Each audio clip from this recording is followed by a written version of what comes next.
Assalamualaikum warahmatullahi wabarakatuh. Halo semuanya, apa kabar? Kali ini kita akan melanjutkan pembahasan kita tentang fondasi dalam. Kini kita membahas tentang daya dukung tiang tunggal. Baik, daya dukung tiang tunggal ini ada beberapa cara untuk menghitung daya dukung tiang tunggal ya. Jadi daya dukung tiang tunggal yang pertama daya dukung tiang dengan pendekatan statis. Kemudian daya dukung tiang pancang pada batuan, kemudian daya dukung tiang pancang dari uji beban plat, daya dukung tiang dengan pendekatan dinamis, dan daya dukung tiang dengan berdasarkan kekuatan bahan tiang. Nah, baik. Untuk daya dukung tiang pancang dengan pendekatan statis, ini ada dua cara kita hitung ya. Jadi pendekatan statis ini ada dua hal yang akan kita hitung. Yang pertama adalah daya dukung ujung tiang.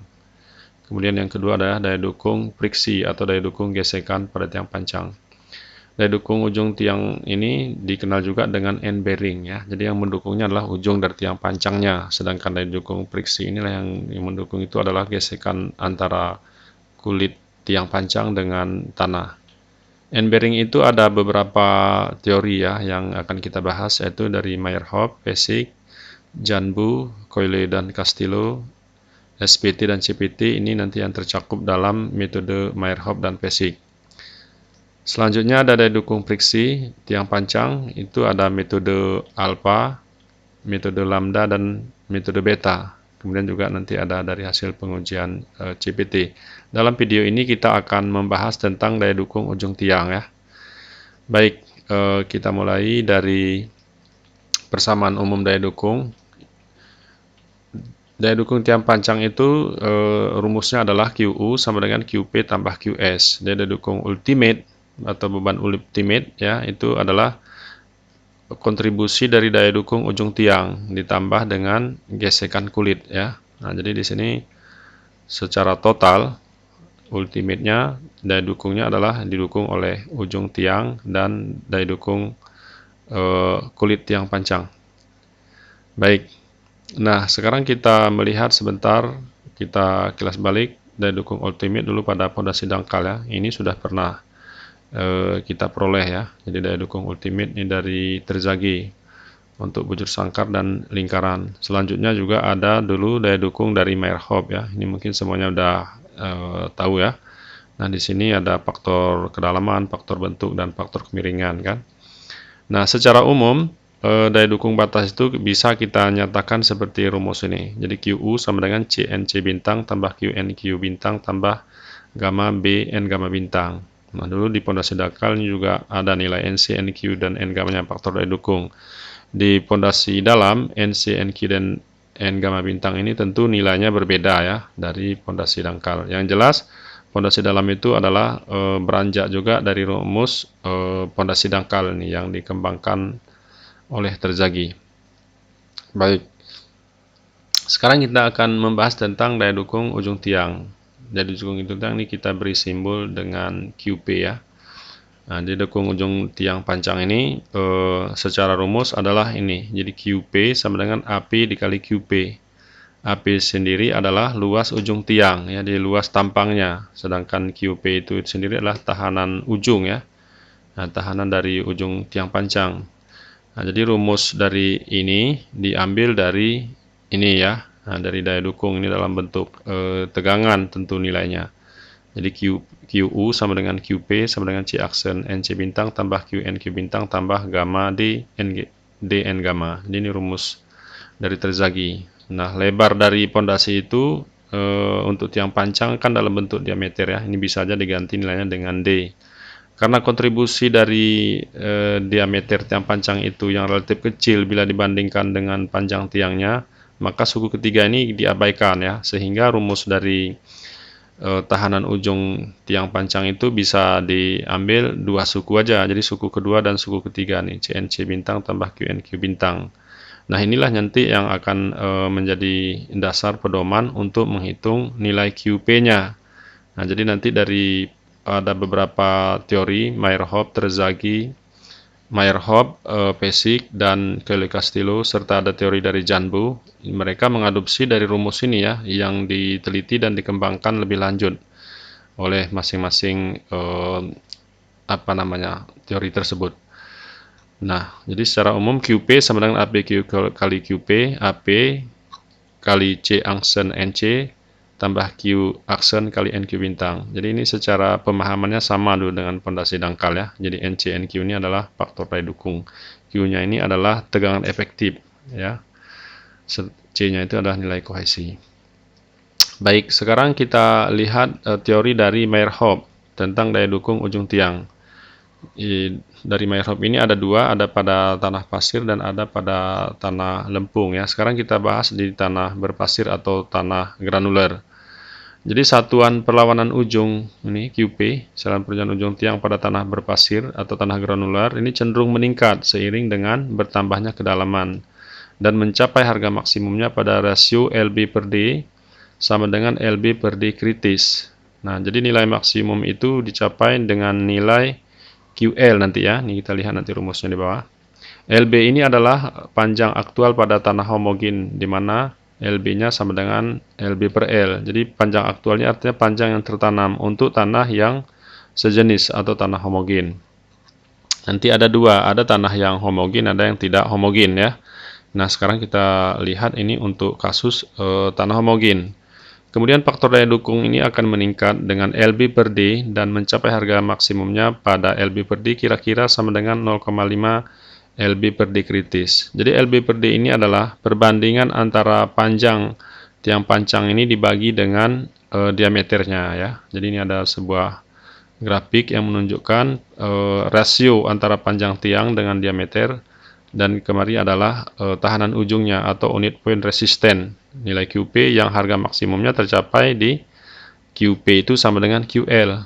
Nah, jadi ini kalau kita lihat ini ada rumusnya ya. Jadi QL ini harga maksimum itu dengan rumus 50 kali NQ bintang kali tangen theta. Nah, NQ bintang ini adalah faktor daya dukungnya.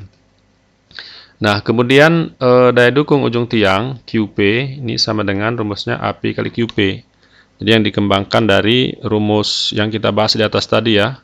Nah, kenapa tidak ditambah lagi dengan CNC-nya? Karena di sini tanahnya adalah pasir ya, tentu C-nya sama dengan 0. Jadi kita ambil aja dia APQP ini tanpa ada nilai C-nya. Nah, jadi QP-nya ini menjadi Q aksen NQ. Jadi nggak ada nilai C karena C-nya sama dengan 0. Nah, jadi daya dukung ujung tiang ini nanti harus dikontrol terhadap nilai maksimumnya ya. Nah, dia harus lebih kecil dari APQL. Jadi APQL tadi bekerja di sini dengan rumus tadi 50 NQ bintang kali tangen theta. Nah, jadi kalau nilai ini lebih besar dari APQL, nanti maka yang kita ambil untuk daya dukungnya adalah APQL-nya. Oke. Baik. Nah, sekarang kita lihat penjelasan dari rumus itu. QP ini adalah daya dukung ujung tiang. QP ini adalah tahanan perlawanan ujung tadi, kemudian L-nya adalah panjang tiang pancang, D-nya adalah diameter tiang, theta-nya adalah sudut geser dalam ya. Kemudian ini ada nilai NSPT ini kalau dari hasil pengujian NSPT. Jadi NSPT ini adalah nilai rata-rata yang diambil di sekitar ujung tiang, yaitu 10D ya, dari 10 D dari ujung tiang dan 4D di bawah ujung tiang. Jadi nilainya nanti untuk nilai N ini diambil nilai rata-rata ya, kalau ada dari hasil pengujian SPT atau standar penetration test. Jadi kalau dari hasil pengujian SPT rumusnya adalah QP sama dengan 40 kali N L per D lebih kecil dari 400 N. Nah, jadi ini juga persyaratannya. Jadi nilai QP itu maksimumnya dia 400 N. Kalau ini melebihi dari nilai maksimum, maka harus kita ambil yang 400 N ya. Baik. Selanjutnya nilai NQ bintang. Itu nilainya bisa kita ambil dari tabel ini. Jadi ada hubungan antara sudut geser dalam dengan NQ bintang. Nah, jadi misalnya di kasus pondasi kita, misalnya itu sudut geser dalamnya itu misalnya berapa? 35. Nah, maka untuk NQ bintangnya ini kita ambil misalnya nilainya sama dengan 143. Oke, baik. Nah, jadi ini pembahasan untuk tanah pasir yang homogen ya. Selanjutnya untuk tanah pasir yang tidak homogen. Maksudnya tiang panjang ini kalau kita pancangkan, kemungkinan dia bertemu dengan lapisan lunak dan lapisan yang padat ya, yang lunak dan yang kaku, yang keras. Nah, maka rumus dari QP tadi ini harus kita modifikasi sedikit. Kalau tadi rumusnya QP sama dengan APQP. QP-nya tadi adalah Q aksen kali N key. Nah, sekarang QP-nya ini kita ganti dengan rumus ini. Jadi QLL kali QLD kurang QLL kali LB per 100D. Harus lebih kecil nilainya dari QL. Jadi QP ini kita ganti dengan nilai ini. Bukan ini tadi nilainya, bukan QN Q bintang, tetapi QP-nya ini kita ganti dengan rumus ini. QP ini juga harus dikontrol terhadap nilai QLD-nya. QLD itu sendiri nanti bisa dihitung dengan rumus ini. QL sama dengan 50 NQ bintang kali tangan theta. Jadi kode L dan D di sini menunjukkan ini ya. L itu berarti dia di tanah lunak, di tanah loose. Nah, sedangkan D ini maksudnya ini di tanah padat, ya dense. Nah, jadi rumusnya sama. Yang membedakan nanti tentu nilai NQ-nya.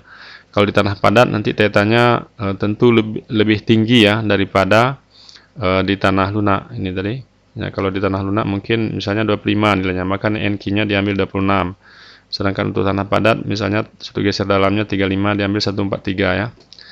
Nah, ini nanti yang kita ambil untuk mencari nilai QLD dan QL. Nah, yang jelas rumus QL-nya 50 NQ bintang kali tangan theta. Apakah mau cari QLL atau QLD?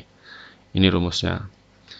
Nah, baik, sehingga nanti rumus QP-nya kita gunakan API kali QP ini kita ganti. Di sini ada LB ya. LB itu adalah panjang dari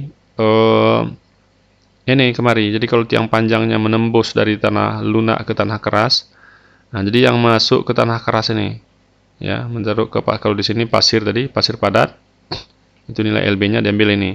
Sedangkan untuk kondisi tanah yang homogen tadi, LB-nya ya sepanjang tiangnya ya. Ini sama dengan panjang tiang panjangnya. Itu beda antara yang homogen dengan yang tidak homogen ini.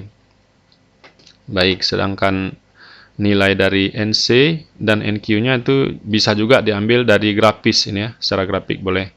Boleh pakai tabel ini. Kalau ini tadi karena tidak ada nilai NC-nya, hanya nilai NQ, ya boleh dipakai grafik ini. Apa tabel ini? Kalau untuk kasus yang ini, ya kita bisa pakai grafik ini. Nah, kenapa? Karena di sini juga ada pengujian dari rumus untuk tanah lempung ya. Nah, jadi ini ada faktor NC-nya. Jadi untuk lempung jenuh pada kondisi tak terdrainase atau di mana tetanya sama dengan 0, ini ada rumus dari Meyerhof. Kalau tadi pasir, ini sekarang untuk tanah lempung. Jadi QP-nya sama dengan NC bintang kali CU kali AP sama dengan 9CU kali AP. NC ini faktor didukung, CU-nya adalah nilai kohesi undrained, kohesi tak terdrainase. AP-nya adalah luas dari ujung tiang panjang ya. Nah, karena ini tetanya sama dengan 0, maka NC bintang ini sama dengan 9. Ini bisa kita lihat dari grafik ini. Jadi, kalau dia 0, maka ini nilai NC-nya ini di sini ya. Nah, jadi makanya di sini rumusnya QP sama dengan 9 kali CU kali AP. Nah, sedangkan kalau tadi tanah itu memiliki nilai C dan theta, maka daya dukungnya itu bisa dihitung dengan rumus ini ya. QP sama dengan AP QP sama dengan AP kali C aksen NC bintang tambah Q aksen kali NQ bintang. Nah, jadi kalau ada nilai C. Kalau tanpa nilai C seperti tadi, ya, C-nya sama dengan 0 ya untuk tanah pasir. Kalau untuk tanah lempung ini bisa jadi dia ada nilai C dan ada nilai tetanya. Kecuali tetanya sama dengan 0. Jadi rumus yang dipakai adalah ini.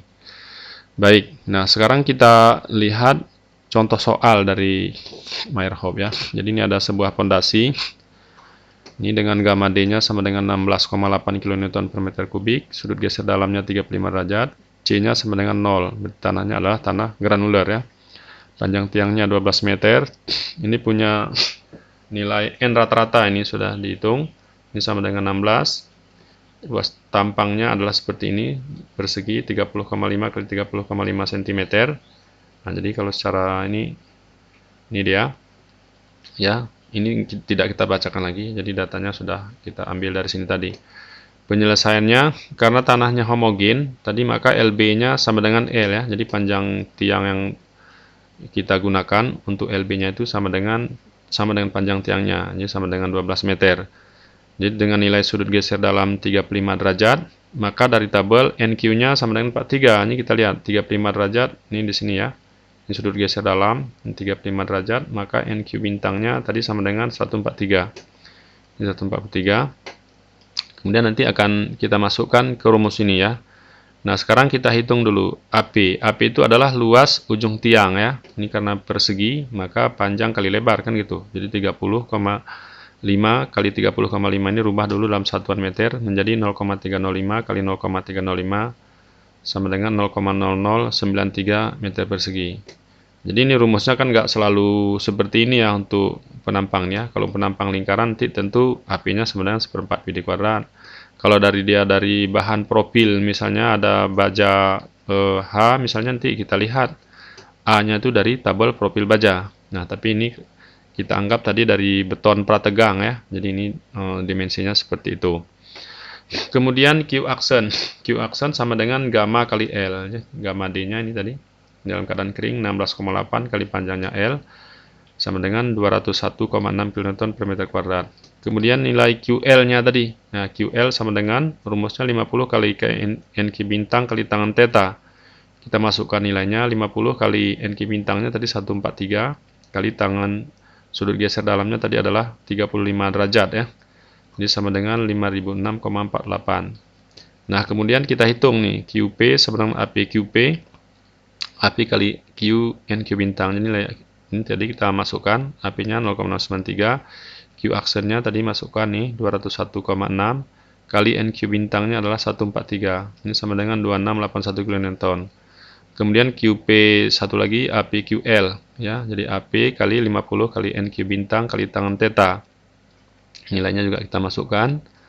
NQ-nya kita masukkan ya dengan nilai tadi kali tangan sudut geser dalamnya tadi adalah 35 derajat ya dari soal, maka hasilnya adalah 465,6 kN. Nah, ini QP AP ini kenapa kita buat ini sebenarnya dari rumus ini ya. Ini kan tadi QP ini harus lebih kecil nilainya dari APQL. Nah, berarti QP yang pertama kan APQP ya. Jadi APQP-nya ini kita hitung dapatnya 2681 kN. Kemudian APQL-nya QP sebenarnya APQL ya. Ini APQL diperoleh adalah 465,6 kN. Tadi ini persyaratannya APQP ini harus lebih kecil dari APQL. Nah, sekarang kita lihat tadi nilai APQP-nya adalah 2681. Sedangkan APQL-nya ini 456,6. Mana apakah memenuhi syarat atau tidak? Nah, jadi ini nilainya lebih besar ya. Harusnya lebih kecil ya dari APQL, tapi ternyata APQNQ ini nilainya 2681, lebih besar ya. Maka nilainya yang kita ambil adalah yang kecil gitu. Nah, jadi ini. Jadi diambil untuk daya dukung ujung tiangnya adalah 465,6 kN. Ini. Jadi dia tidak boleh melebihi nilai dari APQL untuk APQNQ bintangnya nih. Nah, karena 2681 tadi tentu nilainya lebih besar ya, maka diambil yang ini. Baik, kemudian dari hasil uji SPT, ini ada rumus ya.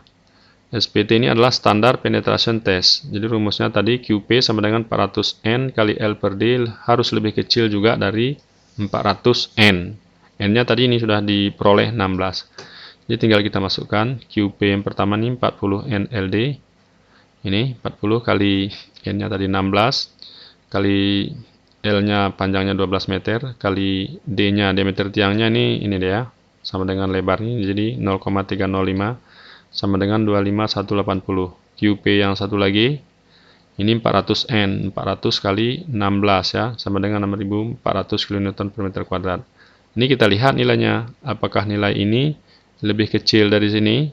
Nah, ternyata setelah kita hitung 40 NLD ini nilainya 25180, 400 N tadi 6400. Nah, jadi nilainya ini masih lebih besar ya, maka nggak bisa kita ambil 40 N L per D ini. Jadi yang kita ambil untuk tahanan atau daya dukung ujung tiangnya adalah yang ini. Oke. Nah, jadi kita masukkan juga ke rumus tadi. Jadi QP tadi rumusnya adalah AP QP. Jadi AP kali QP. AP-nya luas penampang tiang tadi 0,093 dikalikan dengan 6.400 ya. Jadi sehingga hasilnya 595,2 kilonewton. Baik. Nah, ini dari soal metode Mayer-Hub. Selanjutnya kita lanjutkan dengan daya dukung ujung tiang dengan metode Pesik ya. Ini tahun 1977. Pesik mengembangkan rumus daya dukung ujung tiang untuk tanah pasir. Ini QP sama dengan AP QP. QP-nya ini sama dengan sigma 0 aksen kali N sigma bintang. Jadi sigma 0 ini bisa dihitung dengan rumus ini ya. Sigma 0 aksen sama dengan 1 tambah 2 K0 per 3 kali Q aksen. Dimana K0-nya ini adalah sama dengan koefisien tekanan tanah saat diam ya. Nah, kemudian Q-nya tadi adalah tekanan efektif, ini nggak ada masalah. Selanjutnya untuk N sigma bintang, nah ini agak panjang nih rumus untuk mencarinya. Kalau sigma 0 ini hanya kita pakai ini aja udah selesai ya. Jadi N sigma bintang ini sebenarnya kalau kita lihat rumusnya adalah 3 kali N Q bintang per 1 tambah 2 K0. K0 ini tadi. N sigma bintang itu sendiri merupakan fungsi dari IRR. Jadi IRR-nya adalah Reduced Rigidity Index. Ya, jadi pengurangan indeks kepadatan ya, kerigidan dari tiang pancang itu. Nah, sedangkan IR-nya sama dengan IR per 1 tambah IR kali delta. Nilai IR ini sendiri itu bisa dihitung dengan rumus ini. Nah, jadi di sini ada mengandung nilai ES, ini adalah modulus elastisitas, kemudian ada mu S. Mu S ini adalah angka Poisson ratio ya dari tanah. C-nya adalah kohesi. Q ini tadi tegangan efektif dan theta ini adalah sudut geser dalam. Ini rumusnya disederhanakan menjadi GS per C tambah Q aksen kali tangan theta. GS ini sendiri adalah modulus geser dari tanah tersebut ya. Atau GS ini sebenarnya sama dengan ini dia nilainya. ES per 2 kali 1 tambah mu S. Ini ya. Karena modulus geser dalam modulus geser rumusnya jadi kita sederhanakanlah seperti ini. Kemudian nilai delta ini juga bisa dipakai rumus ini. Ya, ini nggak ada masalah. PA ini nanti adalah nilai konstanta ya. Sedangkan nilai Poisson rasionya bisa dihitung juga dengan rumus ini.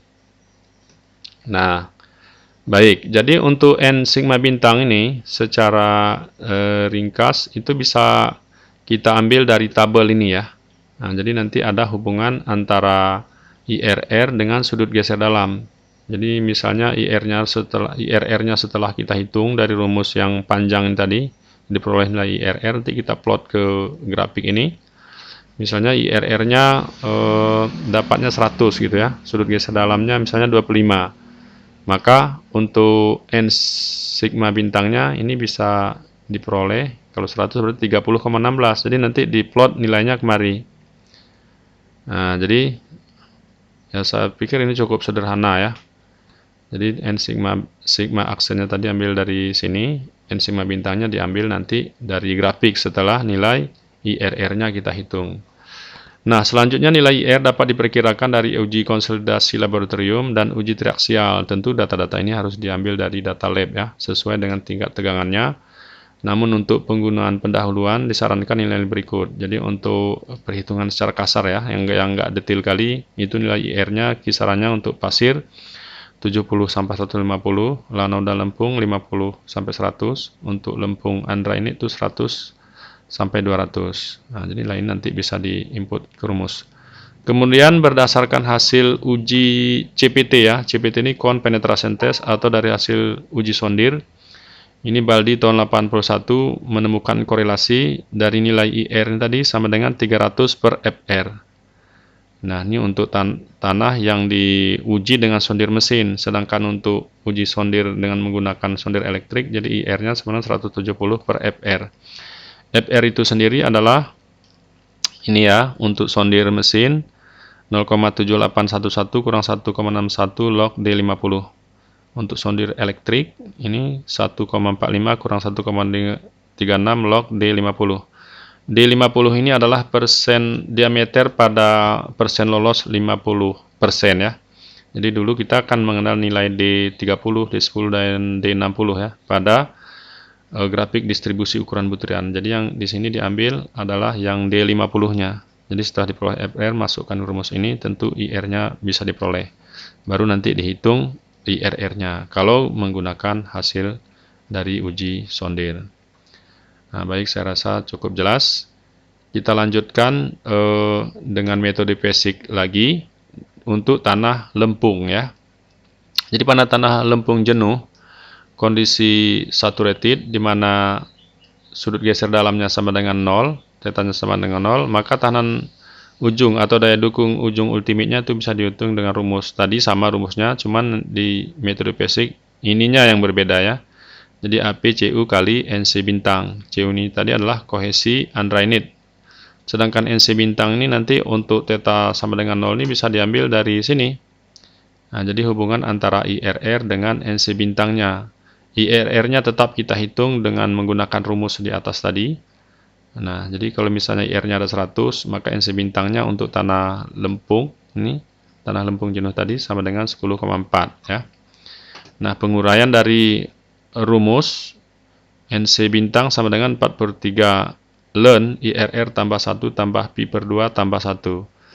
Nah, jadi nilai IRR ini sama dengan IR kalau deltanya ini sama dengan 0 ya. Tadi untuk mencari delta rumusnya bisa dilihat di atas juga ya. Kemudian untuk theta sama dengan 0, bisa juga dihitung IR-nya sama dengan ES per 3CU. Nah, jadi ES ini adalah modulus elastisitas ya dari tanah. CU-nya tadi adalah kohesi undrained. Kemudian nilai IR ini bisa juga dihitung dengan rumus 347 kali CU per PA kurang 33. Ini nilainya harus lebih kecil dari 300. Nah, jadi CU ini tadi kohesi undrained, PA-nya ini tadi adalah konstanta ya, di tekanan atmosfer yang nilainya 1000 kN per meter kuadrat. Jadi kalau nilai CU diketahui, ya tentu nilai IR-nya bisa dihitung ya dari rumus ini. Atau menggunakan tabel ini. Tabel ini juga rumusnya yang menggunakan apa nilai yang diperoleh ini dengan menggunakan rumus ini ya. Kemudian IRR-nya tetap kita pakai rumus IRR yang sama seperti yang di atas tadi. Nah, intinya secara ringkas di sini yang hanya berperan penting adalah nilai NC bintangnya ya. Nah, yang dihitung dengan menggunakan rumus atau pakai tabel ya, seperti ini. Namun walaupun pakai tabel, IRR-nya kan tetap harus dihitung. Baik, sekarang kita lanjutkan dengan contoh soal dari basic. Nah, jadi dari soal yang sama tadi, ya, tadi gamma D 16,8 kN per meter kubik, sudut geser dalamnya 35, kohesinya sama dengan 0, panjang tiang pancangnya 12 meter, nilai dari hasil uji SPT-nya N-nya sama dengan 16, diminta untuk menghitung daya dukung ultimate ya, dengan menggunakan metode basic. Nah, jadi ini banyak istilahnya. Jadi hitung beban titik ya. Beban titik maksudnya beban titik ultimate. Nah, jangan membingungkan yang secara ini kita sebutkan bahwa QP ini adalah daya dukung ujung tiang ya. Ultimate-nya. Baik. Nah, dari metode basic tadi rumusnya yang dia kembangkan adalah ini tadi ya, sigma aksen 0 kali N sigma bintang. Jadi ini kita hitung dulu nilai AP-nya. AP-nya sama seperti kasus di atas tadi, 0,093. Ini penampang tiangnya, kecuali penampang tiangnya beda ya. Rumusnya tentu akan beda. Kemudian tekanan saat diamnya, koefisien tekan tanah saat diam 1 kurang sin theta, jadi 1 kurang sin 35 sama dengan 0,43. 35 tadi adalah ini ya. Kemudian Q aksen itu tadi adalah gamma dikali L ya, jadi 16,8 kali panjang tiangnya 12, ini 201,6 kN. Kemudian variabel ini kita masukkan ke rumus ini tadi. Jadi sigma 0 aksen sama dengan 1 tambah 2 kali K0, K0-nya masukkan nilainya nih, dikali dengan Q aksen. Q aksen tadi adalah 201,6, jadi diperoleh 125 kN per meter kuadrat.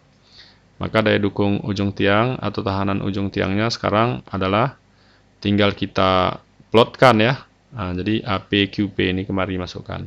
Jadi AP 0,093 dikali sigma 0 aksennya tadi 125, ini dia, dikali dengan N sigma bintang. Nah, N sigma bintang itu diambil dari tabel tadi ya. Jadi ini tadi perkiraannya dalam soal ini IRR-nya ya sama dengan 100 ya. Jadi dari tabel ini kita lihat hubungan antara sudut geser dalam dengan IRR. Mari kita lihat tabelnya. Nih. Mana tadi tabelnya? Sorry. Nih. Nah, jadi hubungan antara IRR tadi kemari ini ya. Ini kita balik kemari. Jadi 35 derajat dengan IRR-nya 100. Nah, ini di 35 derajat untuk sudut geser dalamnya, kemudian IR-nya adalah 100. Ini kita lihat berarti nilainya adalah 83,78. Nah, jadi nilai N sigma bintangnya berarti sama dengan 83,78. Jadi, setelah diperoleh ini kita masukkan ke persamaan ini tadi. Ini diperoleh untuk daya dukungnya adalah 973,9 kN. Baik, selanjutnya kita bahas tentang daya dukung ujung tiang dari metode Janbu ya. Metode Janbu mengembangkan rumus dari daya dukung ujung tiang itu adalah seperti ini. Jadi QP sama dengan AP kali QP. QP-nya ini sama dengan C aksen NC bintang tambah Q aksen NQ bintang. Jadi nilai NQ-nya bisa dihitung dengan rumus ini, NQ bintang. Sedangkan NC bintangnya adalah dengan rumus ini, NQ bintang kurang 1 kali kotangan theta. Nah, nilai NC dan nilai NQ ini itu bisa diambil dari grafik ini ya. Ini grafik hubungan antara sudut geser dalam dengan nilai NC bintang dan NQ bintang. Nah, jadi di sini ada nilai new aksen. Itu nilainya bervariasi ya, dari 70 sampai 105. Jadi 70 ini untuk tanah lempung lunak, sedangkan yang 105 itu sama dengan untuk pasir padat ya. Jadi dari tanah lunak sampai ke tanah pasir padat tuh nilai rentangnya tadi adalah dari 75 sampai 105 ini. Jadi yang garis tidak putus-putus ini adalah untuk NQ bintang. Sedangkan yang putus-putus ini untuk NC bintang. Jadi caranya misalnya ada tanah lunak ya dengan new-nya itu sama dengan 75 misalnya ya. Nah, berarti 75 new-nya sama dengan 75 ini. Berarti kita kalau ada sudut geser dalamnya misalnya 20, maka tinggal kita tarik 20 dengan 75 berarti diperoleh sekitar 4, sekian ya. 5, sekian nih udah mendekati 6. Kemudian untuk NC bintangnya ini juga kita tarik di 75 ya di sini. Berarti nilainya adalah mendekati 20. Nah, jadi setelah diperoleh nilai NC dan NQ bintangnya, maka kita masukkan ke rumus ini. Oke, baik, kita lanjutkan dengan ya keterangan rumusnya sama ya. Itu enggak kita bacakan lagi. Sekarang kita lanjutkan dengan metode dari Coyle-Castillo untuk menghitung daya dukung ujung tiang. Coyle-Castillo ini menguji dari penelitiannya ya, dari 24 uji beban lapangan terhadap tiang panjang.